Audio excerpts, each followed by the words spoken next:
Can you just cast the spell? No, I'm out of spell slots. I need a rest. A short rest? No. A long rest, I think. Maybe. I'm not. I'll need to see if I can talk to my patron. Patron? You're a warlock? No. I'm a cleric. My patron is my patron god, which is, it's different. Promise. Hey there, I'm Permanent DM, the creator of the game All Mice Die, and today's topic is spellcasting.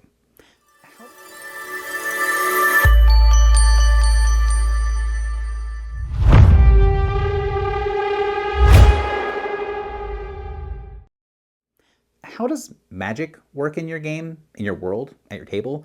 It's a core part to a lot of the fantasy games that we play. And every system, every setting, every table has a different answer to that question, and knowing which is right for your table is knowing which option sets the best expectations. When a player casts a spell, they should know what the stakes are and have a vague idea of how it works. This doesn't mean they have to know every probability or possible outcome from every spell, but they should know if what they're doing is reliable or not. They should know what the outcome of things should be, the general form and category. Even if you decide that wizards in your game are Schmendrick the Magician saying, "Magic, do as you will," knowing you don't have control before you utter the words is an important thing to have as the expectation. In D&D, this manifests in ways great and small. There are 12 classes in the 5e PHB, and what happens if the player picks the wrong class? Hang on, wrong class? How could the class be wrong? That doesn't make any sense. As a new player, shouldn't you be able to sit down with your brand new cleric or paladin and ask, so, what are the names of the gods in this Athos place anyway? This is normally the point where I tell you, well, in All Mice Die, and yeah, I'll be getting there. But I think it's important to go, rather than giving an example, is to build up for how magic works in the world and then explain how it works through the game from there. What am I, as a GM and game designer, setting as the expectations for how magic is going to work in my game? That's the core question. Number one, in All Mice Die, magic is ubiquitous. It is everywhere and everything in the world. In All Mice Die, the fact that you are playing a family of talking mice is inherently magical. That means that everyone can cast spells. Your fighter is going to be able to cast a spell, but they're going to be about as effective at spell casting as your wizard is with a sword. There are times that will be something you'll want to do, but you aren't going to specialize in it. A fighter can take a sword and cleave through 3 enemies in a round while also inspiring their allies with their martial prowess. But if they're casting a spell at all, they're going to be wanting to do something basic and controlled with it. Likewise, the wizard could shrug off a critically failed spell with their mental bastion that would burn the fighter's mind and body to a crisp, but they bring along a stick, mostly for show or for having something handy to display their scrolls upon. You would think that if it's everywhere, all magic would be solved, but it can't be because, 2. All mice know magic dies every winter and is reborn transformed every spring. In All Mice Die, when you go to make a campaign, you decide how much magic is in the world, how hard specific tasks are to do with magic, what ingredients the world are magical and what the properties of those are, as well as how those used to work last season as well. Magic changes means that even a powerful wizard from last fall does not know all the ins and outs anymore. It's different. I'm setting the expectation that there are answers for how magic works, but those answers have to be learned through experimentation and exploration. Which leads us to 3. All mice know magic will do something. It's up for you to discover what can be done this season. Assuming you survive casting the spell, it will always work and do something. Depending on the type of game you want to run and the season of magic at your table, these might be very clear. Create plus water plus corporeal is a spell that creates X amounts of water.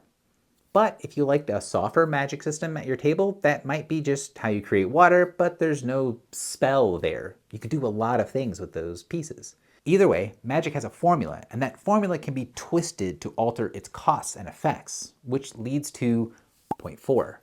All mice know magic can be inverted. Every time you use magic, use 3 core components: what you want to do, where you want to draw the power from, and how you want to bring that magic into the world.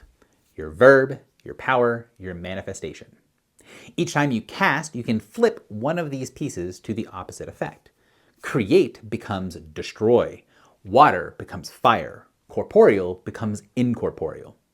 Depending on how you were doing this and how magic manifests this season, each of these alterations will lead to a different cost, which means that, point 5, all mice know that magic has a cost. Every casting takes something from the caster in the form of willpower. It's kind of like mana. If you run out of willpower to pay the cost, well, then it comes out of your life. If you run out of life when you try to cast a spell, it does not cast, and what happens is what normally happens when you run out of life, which means that, point 6, all mice know magic is dangerous. Healing spells do not exist. The only way to convert magic into healing is through distilling that power down several levels into potions. Sometimes the danger is just a lost in resource, but sometimes risking a spell might be risking death. You can lower that risk by having the right tools for the job, which is reflected by explaining that, point 7, all mice know that magic is easiest, and most things in the world, for that matter, are easiest when you prepare. Depending on your season, maybe it isn't all that much harder to spin off a spell without any preparation, but it always will be harder. The extra power a spell takes is going to move that line between this is fine and this is fine. Preparation can mean the difference between life and death in All Mice Die, and magic is no different. If you need to cast Summon Swimming Pool, you can probably find a way to make it work by twisting a scroll of Destroy Water, but using a difficult tool for the job is going to make it harder. Best to bring the right tool for the job. So what do all these expectations say about magic in All Mice Die, and how does that system actually work? Well, explaining the expectation has gotten us most of the way there.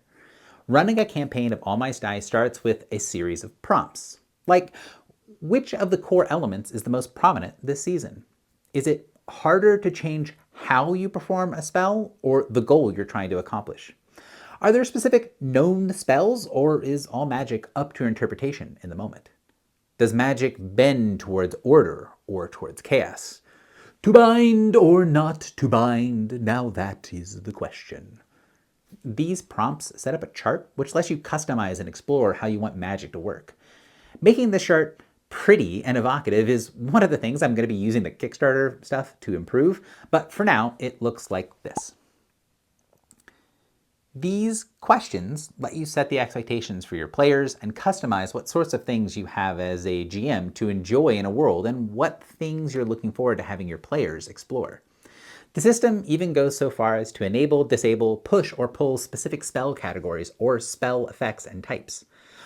I know a lot of DMs struggle with or dislike spells that allow a character to look up at the sky and divine, "What do you want us to do, almighty DM?" If it isn't something you want to deal with, make that spell or casting or specific effect much higher level, more chaotic, or just not function. It's not going to be something you're taking away from the players, because the idea here is that you and the players are exploring how things work. Better yet, put things in the hands of the players that say they used to be how things worked last season, but the societies, creatures, or items that relied on that form of magic, they're all cursed or broken, or only attainable with some extra cost. If you want to get some interesting curses, check out the video on better curses down below. Personalizing your campaign doesn't always just mean putting your name at the top of the list. It means making it yours so you'll want to run it and build upon it. In All Mice Die, the expectation being set here on a broad stroke is that we're exploring together how magic works, and that's the expectation you bring to the table. Try it and let's find out, versus build it and figure out how it works in my game, which can be an issue sometimes in D&D 5e. As an example of this, let's talk about subtle spell and how that works at any given table. One table might rule that spells used in a social context that seem to be designed for that social context can work without subtle spell because they want you to be able to use the friends cantrip without going through extra hoops. And that's fine. Another table might say you need to use bluff while you apply your makeup to cast the spell in a nonchalant way. That's fine too. A third table might require you to make a sleight of hand check, or a DM could reasonably say that the verbal component is saying a bunch of arcane words, and it would be super noticeable unless you took the subtle spell feature. The part that isn't fine is not knowing, because that's the expectation bit. Knowing how the DM runs it, or at least knowing that it's a conversation you need to have, will be vital to you being able to be on the same page when it comes to those expectations, and something that might be a pivotal part to how you made your character. At the end of the day, inspiration, it's the magic of being a GM. Being able to feed that inspiration into a system that lets our players know what to expect so we can get into the fun of rolling dice and exploring is a win on every level, and can keep us ready to run more games for our friends. If you like what I'm doing here, like, subscribe, hit the bell button below, and consider supporting me on the Patreon if you want more access to cool stuff. My West Marches game, All My Sty, that I spent most of this video talking about, is going to be launching on Kickstarter soon. So if you want to hear more about that, there's a link in the description down below. And you can keep the conversation going on a more general form by going to the Discord server. Because at the end of the day, West Marches, it's all about community. And until next time, thanks for watching.